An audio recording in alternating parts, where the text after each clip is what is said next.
पेषणे अदित्य धम्मे विनये अकोविये असंविभागे नौ तस्य मोक्षो असंविभागे नौ तस्य मोक्षो।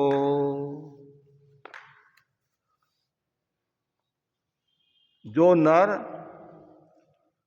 चंड है, जिसे बुद्धि व रिद्धि का गर्व है, जो पिशुन है, जो साहसिक है, जो गुरु की आज्ञा का यथा समय पालन नहीं करता, जो अदिष्ट अज्ञात धर्मा है, जो विनय में निपुण नहीं है, जो असंविभागी है, उसे मोक्ष प्राप्त नहीं होता है।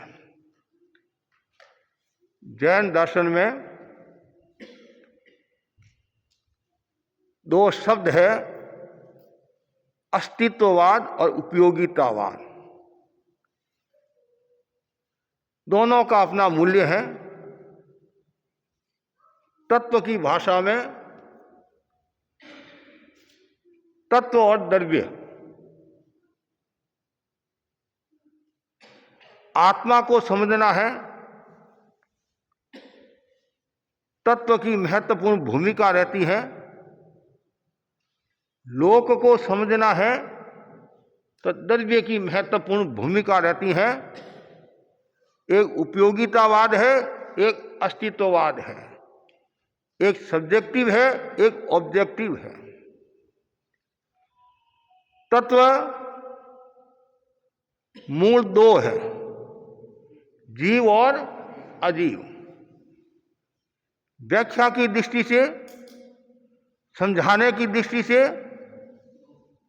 तत्व के 9 भेद किए हैं। ये कोई जरूरी नहीं है भगवान पार्श्वनाथ के समय 9 तत्व हो। भगवान महावीर के शासन काल में 9 तत्व, उसमें भी दिगंबर परंपरा वाले 7 तत्व ही मानते हैं। लेकिन तत्व है 9 तत्व। जीव के अंतर्गत आश्रव, संवर, निद्रा, मोक्ष, और अजीव के अंतर्गत पुण्य, पाप और बंध। 5 जीव है, 4 अजीव है। हमारा जो लक्ष्य है वह है परम तत्व को प्राप्त होना, मोक्ष को प्राप्त होना। ग्रंथकार कहते हैं ये जो बातें बताई हैं, ये सब बातें मोक्ष की बाधक है। उसमें पहली जो बात बताई है, जो नर चंड है, तेज प्रकृति वाला है, गुस्सा करने वाला है, हर समय क्रोध की अवस्था में रहता है, लड़ाई झगड़ा करता रहता है, असमाधि पहुंचाता रहता है, दुष्ट व्यवहार करता है, कभी भी बतलाओ क्रोध की भाषा में बोलता है, वह कभी भी मोक्ष को प्राप्त नहीं होता है। क्रोध के बहुत नुकसान है, और ऐसा भी कहा जाता है क्रोध की खुराक है, क्रोध का भोजन है प्रीति, विनय, विवेक। जो क्रोध करता है प्रीति का नाश करता है। कोहो पिंग पणासई, क्रोध प्रीति का नाश करता है। क्रोध के कारण विनय का नाश होता है, और क्रोध के कारण विवेक का नाश होता है। तो जहां प्रेम नहीं है, विनय नहीं है, विवेक नहीं है, वहां समझना चाहिए व्यक्ति के भीतर में क्रोध है। क्रोध के कारण कितना नुकसान होता है।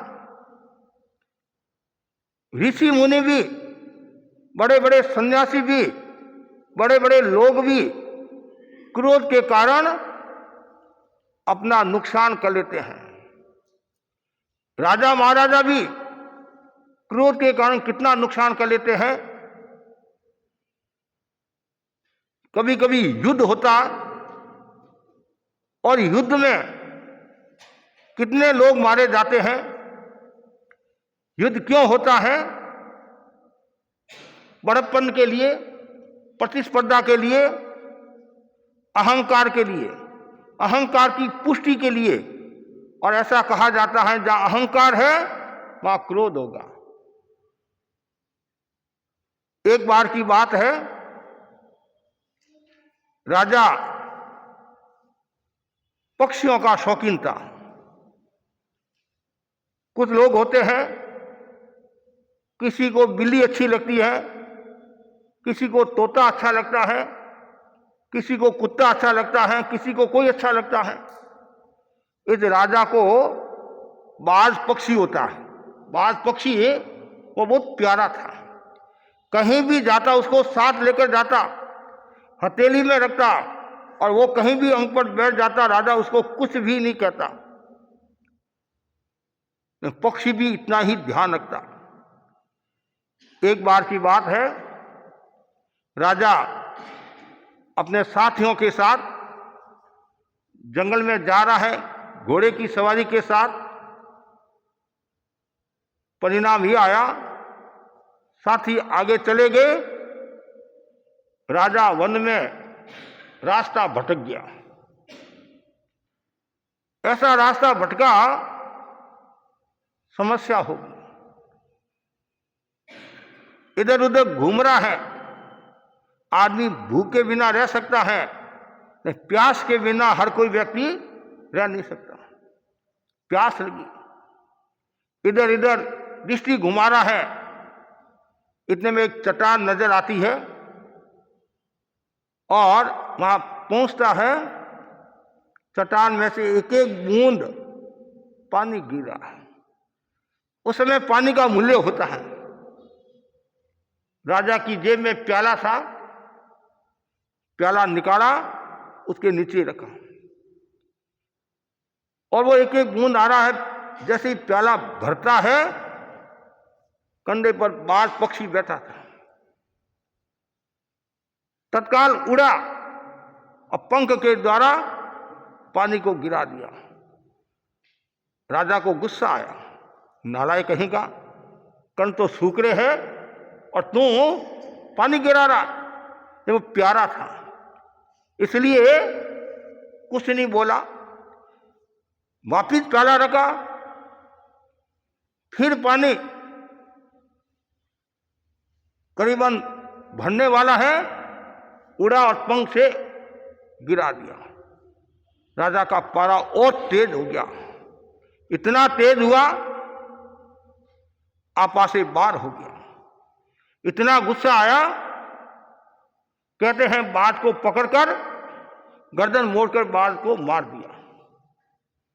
नालायक कहीं का। अब क्या होता है, वो तो मर गया। प्याला रखा, वो जो बूंद गिरी थी और उसकी नजर पड़ी, वहां एक सांप मरा हुआ था। सांप मरा हुआ था, वो सांप में से वो बूंद आ रही थी। और जैसे ये देखा, राजा को बहुत पश्चाताप हुआ।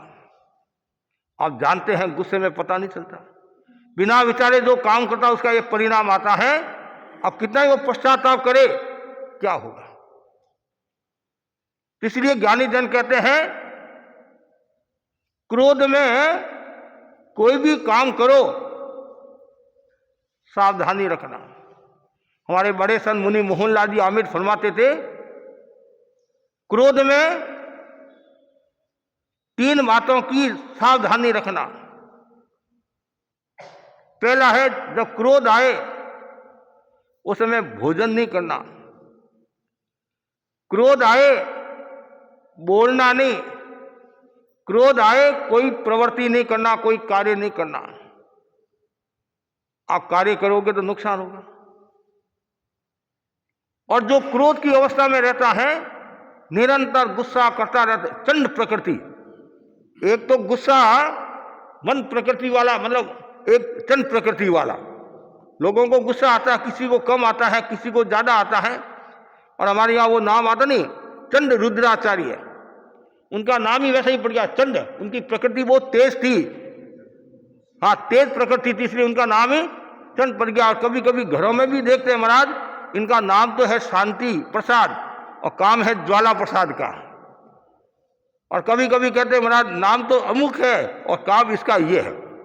तो पहला ये सूत्र बताया। दूसरा जो सूत्र बताया है, जिसे बुद्धि व रिद्धि का गर्व है। कुछ लोगों को बुद्धि का भी गर्व होता है, रिद्धि का भी गर्व होता है। मेरे जैसा कोई ज्ञानी नहीं है महाराज, मैं परीक्षा में फर्स्ट आता हूं, ये बात तो ठीक है। एक आपने बताया कि महाराज कक्षा में फर्स्ट आया, यह बात तो ठीक है, लेकिन कहने में भी रात दिन का अंतर होता है। लहजे से पता चल जाता है कि ये अहंकार की भाषा में बोल रहा है या और किसी भाषा में बोल रहा है। कभी कभी आते लोग महाराज इस हिसाब से बताते और लास्ट में क्या बोलते हैं, महाराज मैं तो केवल आपको जानकारी के लिए बता रहा हूं। ऊपर से और क्या बोलता है, जानकारी। पहले तो अहंकार का प्रदर्शन कर लिया, सब कुछ बता दिया और फिर कहता मैं तो केवल जानकारी के लिए बता रहा हूं। तो कुछ लोगों को रिद्धि का भी गर्व होता है, ऐश्वर्य का भी गर्व होता है। किसको गर्व था? राजा दशान भद्र, हाँ दशान भद्र को रिद्धि का बहुत गर्व था। लेकिन आप जानते हैं राजा हो महाराजा, रिद्धि का गर्व करता है, मोक्ष नहीं होता। अहंकार का चूर चूर किसने किया? इंद्र ने किया। तो व्यक्ति के भीतर में यह भी एक संज्ञा होती है, जैसे मान संज्ञा है, ये इनके अंतर्गत ही आगे बुद्धि का गर्व करना, रिद्धि का गर्व करना। और ज्ञानी जन कहते हैं कबीरा गर्व न कीजिए, नेकन हंसुए कोय, अधहु नाश समुद्र में कहां जाने कहां होए। कभी भी कोई भी चीज का गर्व नहीं करना। आज है कल नहीं है, और आज जिसके पास में नहीं है कल उसके पास हो जाती है। किसका हम गर्व करें? कभी भी बुद्धि का गर्व नहीं करना। भावना ये भाव बुद्धि की शुद्धि हो। वह बुद्धि किस काम की, पुड़िया बांधे कर्म करना नहीं। यदि आप बुद्धि का दुरुपयोग करते हैं तो आपका नुकसान होता है, मोक्ष नहीं होता है। कभी भी संपदा का गर्व नहीं करना। तीसरी जो बात बताई है, जो पिशुन है, चुगलखोर, 18 पाप आते नहीं, उसमें एक पाप कौन सा है? पेशुन्य पाप है नहीं। कुछ लोग ऐसे होते हैं, मुख मीठा खोटा हिया, गूंथे जीवा पास, ता जीवा ने जान दो निश्चय नरकावास। कुछ लोग ऐसे होते हैं मीठा बोलते हैं, लेकिन कुछ ऐसे होते हैं पीठ के पीछे ऐसी मारते हैं जिंदगी भर तक वो याद करता रहता है। पिट्टी मंचन ने खाई जा, पीठ का मांस नहीं खाना। इसका मतलब क्या? चुगली नहीं करना। चुगल करनता चुगल का दोनों होठ जुड़न, मल नाकन अच्छा मिलिया दो ठीक रातन। मूर्ख से पला पड़ जाए कोई समस्या नहीं, पिशुन से पला नहीं पड़ना चाहिए, और पिशुन की कभी छाया ही नहीं पड़े, ये भावना बानी चाहिए। चुगलखोर बड़ा खतरनाक होता है। ऐसी चुगली करता है, बड़े बड़े परिवारों को साफ कर देता है, समाज को नुकसान पहुंचा देता है। तो ज्ञानी जन कहते जो पिशुन चुगली करता है, और यहां तक बताया गया है हरा भरा वन है और कुआं भरा हुआ है, और यदि वहां चुगलखोर आ जाता है, रूप दूसरा हो जाता है, वो हरा भरा वन भी सूख जाता है और वो पानी भी नीचे चला जाता है। चौथी जो बात बताई गई है, जो साहसिक है, साहसिक का मतलब यह है दुराचार करने में संकोच नहीं होता और पूरा साहस रखता है। दुराचार, गलत काम। कुछ लोग ऐसे होते हैं, ऐसे तो साहसिक अच्छे के अर्थ में भी आता है कि हाँ ये साहसिक आदमी है, अभिमान है, महाराज ये किसी डरता नहीं है, भीतर में इतना साहस है। और जो साहसिक होता है तो देवता भी उसकी सहायता करते हैं, बड़े लोग भी उसकी सहायता करते हैं। और यहाँ जो साहसिक है, जो दुराचार में संकोच नहीं करता है, गलत काम में संकोच नहीं करता है, तो यह भी मोक्ष को प्राप्त नहीं होता है। जो दुराचार करता है, गलत काम करता है, नफरत फैलाने वाला काम करता है, घृणा का काम करता है, वह कभी भी मोक्ष को प्राप्त नहीं होता है। इसलिए भावना भाव कि मेरे भीतर में कभी भी है ऐसा भाव नहीं आए। पांचवा जो सूत्र बताया है वह यह है, अपनी प्रशंसा से फूला नहीं समाता, यह तो हो गया। उसके बाद में गुरु की शिक्षा में उपेक्षा भाव रखता है। बहुत महत्वपूर्ण बात बताई है। गुरु हमारे हित के लिए कोई बात कहते हैं, माता पिता हमारे हित के लिए कोई बात कहते हैं, उसको अन्यथा समझना, या ऐसा कह सकते हैं समय पर आज्ञा का पालन नहीं करता है, वह कभी भी मोक्ष को प्राप्त नहीं होता है। क्या शब्द दिया? समय पर। ऐसे तो आज्ञा का पालन करता है। गुरुजी ने कहा पानी की टोपी पकड़ा, और शिष्य सोचता है पकड़ा दूंगा, गुरु की आज्ञा है, और 1 घंटा के बाद में लेकर जाता है। आवश्यकता जिस समय थी उस समय तो लेकर गया नहीं, उस समय तो पानी की आवश्यकता थी, कण सूख रहे थे। तो यहाँ क्या होता है, यथा समय आज्ञा का पालन नहीं करता। जिस समय आज्ञा की आवश्यकता है, जिस समय काम की आवश्यकता होती है, उस समय यदि वो पालन नहीं करता है, वह मोक्ष को प्राप्त नहीं होता है। हर व्यक्ति आज्ञा का पालन नहीं कर सकता है। पुराने समय में एक छोटी सी बात आती है, जो विले जीव होते हैं, आत्मार्थी पाप भीरु होते हैं, वे ही आज्ञा का पालन कर सकते हैं। साध्वी जी ने छोटी साध्वी जी को कहा सर्दी का समय है, दरवाजा बंद कर ले। साध्वी जी ने दरवाजा बंद कर लिया। थोड़ी देर के बाद में वापिस दरवाजा खुल गया। बड़ी साध्वी जी ने कहा क्या हुआ, दरवाजा बंद नहीं किया? दरवाजा बंद किया तो खुल गया। 1 बार हुआ, 2 बार हुआ, 3 बार हुआ। छोटी साध्वी के मन में आया, साध्वी जी को कितनी तकलीफ हो रही है, कितनी पीड़ा हो रही है, कितना कष्ट हो रहा है मेरे जोग से, और ये दरवाजा बार बार खुलता। अब देखो आज्ञा का पालन, साध्वी जी ने क्या किया, दरवाजा के पीछे खड़ी होगी। अब दरवाजा कैसे खुलेगा? सारी रात खड़ी रही, आज्ञा में इतनी सतर्क थी। कितना सुंदर कहा है, आज्ञा में सतर्क रहना। ज्ञान में तर्क कर सकते हो, आचार्य महासमझ जी फरमाते नहीं, आज्ञा में सतर्क, ज्ञान में तर्क, कुतर्क नहीं। कुतर्क वाला तो फिर मोक्ष को प्राप्त नहीं होता है। आज्ञा में सतर्क हो, इतनी आज्ञा का उसने पालन किया, परिणाम ये आया, उस साध्वी जी को केवल ज्ञान हो गया। क्या हो गया? केवल ज्ञान हो गया साध्वी जी को। कितनी हलुकर्मी साध्वी थी, उनके मन में एक ही बात है, आज्ञा का मुझे पालन करना, आज्ञा का पालन। और जो आज्ञा का नहीं पालन करता है वो मोक्ष को प्राप्त नहीं होता। खेसी स्वामी ने आचार्य भिक्षु को कहा, गुजराती एक साधु थे, सिंह नाम जी के साधु थे, संघ से अलग हो गए, और आप फरमाओ तो मैं उसको समझा कर आ जाऊं, वापिस संघ में लेकर आ जाऊं। 1 बार का, 2 बार का, 1 बार तो वो रवाना हो गए ऐसे। आचार्य भिक्षु ने पहले उसको समझाया वो योग्य नहीं है, कि नहीं मैं उसको समझा कर लाता हूं। आचार्य भिक्षु ने कहा एक पैर भी यदि तुमने आगे रख दिया और तुम्हारा मेरा आहार पानी का संबंध नहीं, विच्छेद। जैसे ये बात कही, खेसी स्वामी देखते रह गए कि गुरुदेव ये बात, तो और क्या करूं, तुम कहना नहीं मानता, 1 बार का, 2 बार का, 3 बार का। तत्काल बोध हो गया कि गुरु की आज्ञा के बिना कोई काम नहीं करना चाहिए। गुरु की दृष्टि की आराधना, इंगित और आकार को जो समझता है वह विनीत होता है और वही आज्ञा का पालन करेगा। चाहे बेनी रानी स्वामी की घटना ले लो, खेसी स्वामी की घटना ले लो, हेमराजी स्वामी की घटना ले लो, ये सब प्रेरणा देने वाली है। जो शिष्य गुरु की आज्ञा का पालन करता है, यथा समय गुरु की आज्ञा का पालन करता है, वो मोक्ष को प्राप्त होता है। जो आज्ञा का पालन नहीं करता है वह कभी भी मोक्ष को प्राप्त नहीं होता है। और आगे बताया गया है, जो अदिष्ट है अज्ञात धर्मा, अज्ञात धर्मा से तात्पर्य है तो धर्म कर्म को कुछ नहीं समझता है।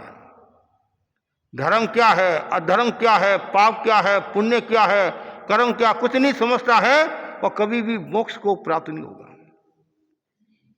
तो जरूरी है धर्म कर्म को समझना, धर्म क्या है, कर्म क्या है? धर्म क्या है? कौन सी चिड़िया का नाम है? धर्म की 10,000 परिभाषाएं हो चुकी है, एक नहीं 10,000 परिभाषाएं हो चुकी है। धर्म का कर्तव्य भी होता है, व्यवहार भी होता है, स्वभाव भी होता है, और तत्व की भाषा में आत्मशुद्धि साधनम धर्म है। जिन जिन उपायों से आत्मा की शुद्धि होती हो, आत्मा का उत्थान होता हो, उत्कर्ष होता हो, विकास होता हो, उसका नाम क्या है? धर्म। धार्यते इति धर्म है। जो धारण करता है, किसको धारण करना? क्षमा, मृदुता, सरलता, निर्लोभता, सत्य, संयम, यह धारण करना। और जो नहीं जानता है, अभी नहीं जानता धर्म के बारे में, ऐसे तो दूसरी बातें बहुत जानता है, लेकिन वो बातें आत्मा के लिए उपयोगी नहीं है। जो संसार की प्रवृत्ति में रस लेता है, संसार की बातें बहुत जानता है। कुछ लोगों को इतना ज्ञान होता है संसार का, आधी रात को पूछ लो साइंस के बारे में, किसी देश के बारे में। छोटे छोटे बच्चों से हमने सुना, उनके पिता से सुना कि महाराज इसको पूरे देश की जानकारी है, इतने देश है, हाँ छोटे छोटे देशों की जानकारी है, वहाँ क्या हो रहा है, वहाँ क्या हो रहा है। कुछ कहते महाराज जितने क्रिकेटर है, जितनी टीमें हैं, सब क्रिकेटरों के नाम याद है, और 24 तीर्थंकरों के नाम कि वो तो मम्मी को पूछना पड़ेगा, सोरे सत्या के नाम वो तो दादा को पूछना पड़ेगा। तो संसार की प्रवृत्तियों में बहुत रुचि लेने वाले मिल जाएंगे। ठीक है, उसका भी ज्ञान का अपना मूल्य है, भौतिक ज्ञान का भी अपना मूल्य है, जनरल नॉलेज का भी अपना मूल्य होता है, लेकिन यहाँ बता दो अदिष्ट धर्मा, जो अज्ञात धर्मा है, जो अज्ञानी समझ लीजिए, जो अज्ञानी है वह कभी भी मोक्ष को प्राप्त नहीं होते हैं। उसके आगे बताया गया है जो विनय में अकोविद है, वो तो हो गया आज्ञा। आज्ञा और विनय में अंतर है। रूप वो वैसा हो सकता है, लेकिन मूल विनय अलग है, आज्ञा अलग है। जो विनय में कोविद नहीं है, निपुण नहीं है, जो अविनीत है, जो गुरु की आसाधना करता है, गुरु के इंगित और आकार को नहीं समझता है, गुरु की सेवा नहीं करता है, गुरु की उपासना नहीं करता है, और गुरु जैसा कहता है वैसा नहीं करता है, वह अविनीत है। गुरु के अनेक शिष्य थे। एक बार किसी भाई ने कहा महाराज आप बूढ़े हो रहे हो, वृद्ध हो रहे हो, आप अपने पीछे उत्तराधिकारी बना दो ताकि संघ की व्यवस्था चलती रहे। गुरु को भी अच्छी बात लगी, श्रावक हितैषी है और समय पर इसने अपनी बात कही है, ठीक है। गुरु ने घोषणा कर दी अमुक तारीख को, अमुक तिथि, अमुक समय में मैं मेरे उत्तराधिकारी की घोषणा करूंगा। जैसे आचार्य महासमन के बारे में बताया ना, आचार्य महाप्रज्ञ जी ने पहले घोषणा कर ली थी अमुक तारीख को मैं अपने पिता युवाचार्य की घोषणा करूंगा।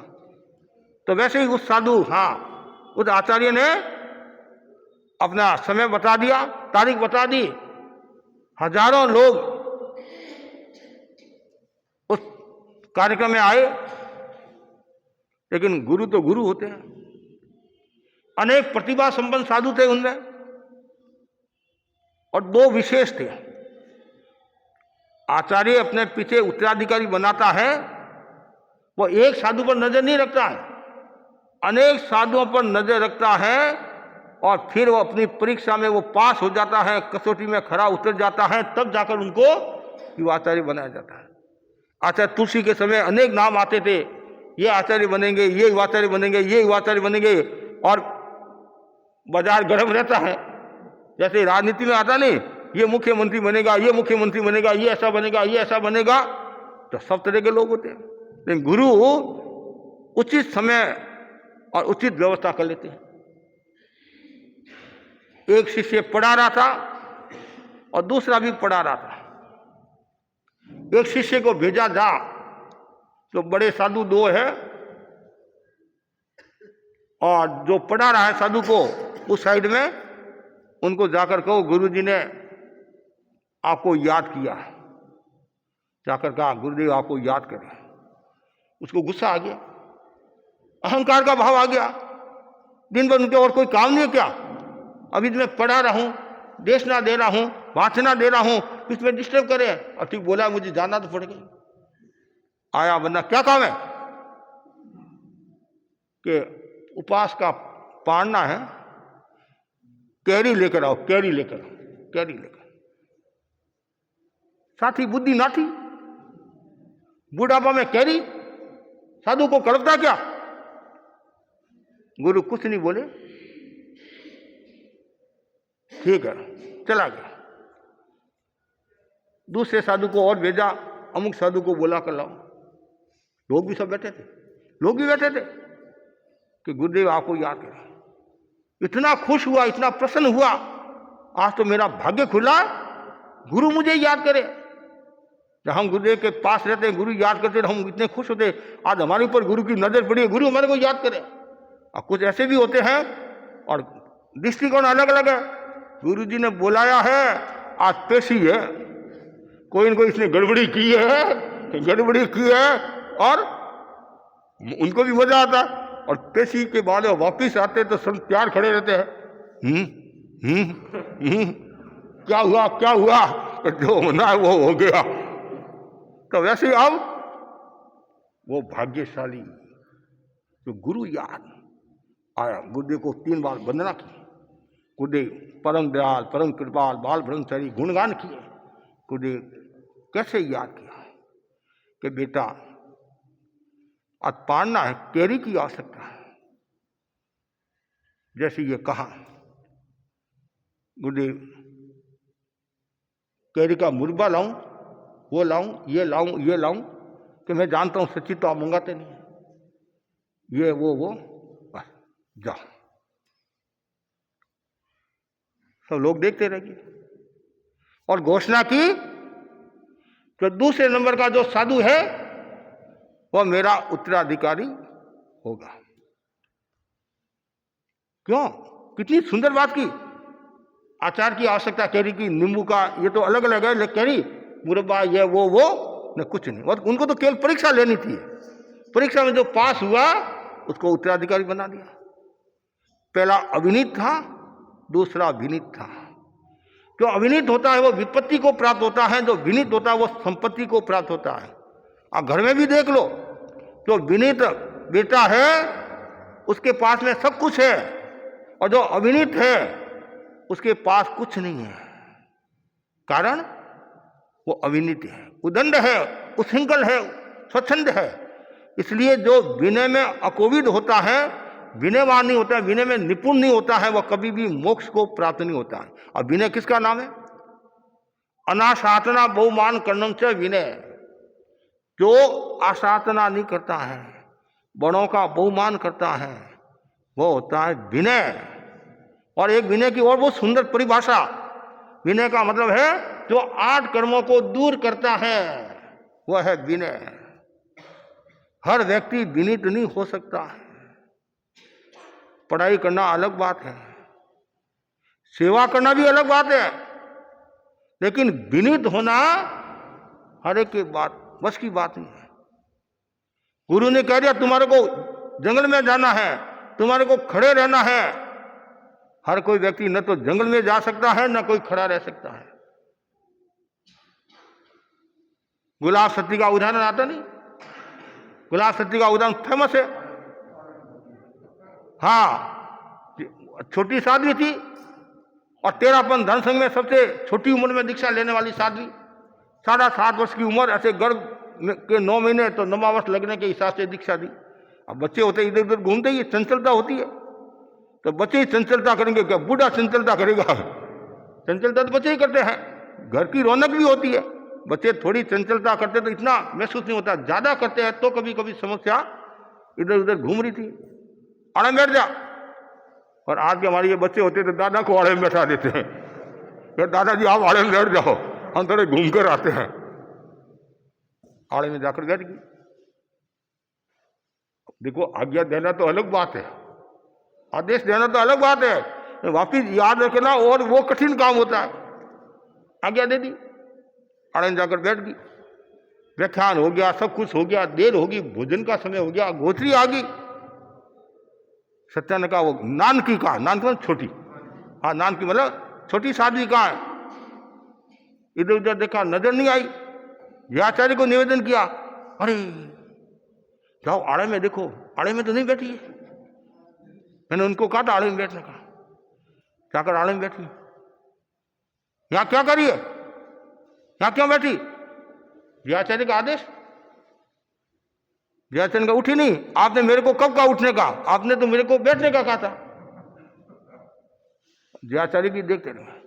ऐसे जो विनीत साध्वियां होती हैं, आज्ञाकारी साध्वियां होती है, इंगित की आराधना को समझने वाली होती हैं, वही मोक्ष को प्राप्त होती हैं, वही ऊंचे पद को प्राप्त होती है। साध्वी पुरुष का बन गई, और क्या चाहिए? धनसंग में तो साध्वियों में साध्वी पुरुष का सर्वोच्च पद है। एक नाम और है, साध्वी प्रियंवदा जी, विद्यावती जी के साथ में है। हो सकता है आपके यहाँ भी पधारी है साध्वी विद्यावती जी, डूंगरगढ़ 91-92 में चातुर्मास किया होगा। यहाँ से कटक गई थी, इधर से कटक साध्वी जो उदयपुर से विहार करके संभवतः नेपाल आई थी, और वहाँ से इधर विहार करके कटक वगैरह से विचरण किया था संभवतः। तो रात का समय था, वो इधर उधर खड़ी होगी या घूम रही होगी। साध्वी प्रमुख का कनक प्रभा जी ने कहा कि खड़ी खड़ी क्या करती है, इधर उधर क्या घूम रही है, खड़ी खड़ी स्वाध्याय कर। आदेश तो दे दिया। आदेश देकर वो तो अपने काम में लगे न सो गए, और सारी रात खड़ी खड़ी स्वाध्याय। उधर से साध्वी कल्पलता जी, शासन गौरव निकले, यहां क्या करिए? कि साध्वी प्रमुखा जी का आदेश है खड़े खड़े स्वाध्याय करना। साध्वी प्रमुखा जी को निवेदन किया होगा, उनको भी शायद बंधन आया होगा, पश्चाताप हुआ होगा, फिर जाकर। जो विनीत होता है, आज नहीं कल उनका मूल्य होता है। अब ये मत सोचना बार बार मेरे को कहते हैं तू कर तू कर, ये सोचना मेरा सौभाग्य है इसलिए मुझे कह रहे हैं, मेरा भाग है, मेरे में योग्यता इसलिए तो मुझे कह रहे हैं कि तुम्हारे को व्याख्यान देना है, तुम्हारे को बोलना है, तुम्हारे को ये करना, तुम्हारे को ये काम करना है। और जो अविनीत होता है वह कभी भी मोक्ष को प्राप्त नहीं होता है। उसके बाद में लास्ट जो महत्वपूर्ण बिंदु बताया है, जो असंविभागी है, जो विभाग में विश्वास नहीं करता है, और तेरापन धर्म संघ में संविभाग का बहुत बड़ा महत्व है। साम्यवाद, कहते साम्यवाद, हमारे यहाँ तो वर्षों से, सैकड़ों वर्षों से साम्यवाद है। समाजवाद, समाजवाद, समाजवाद।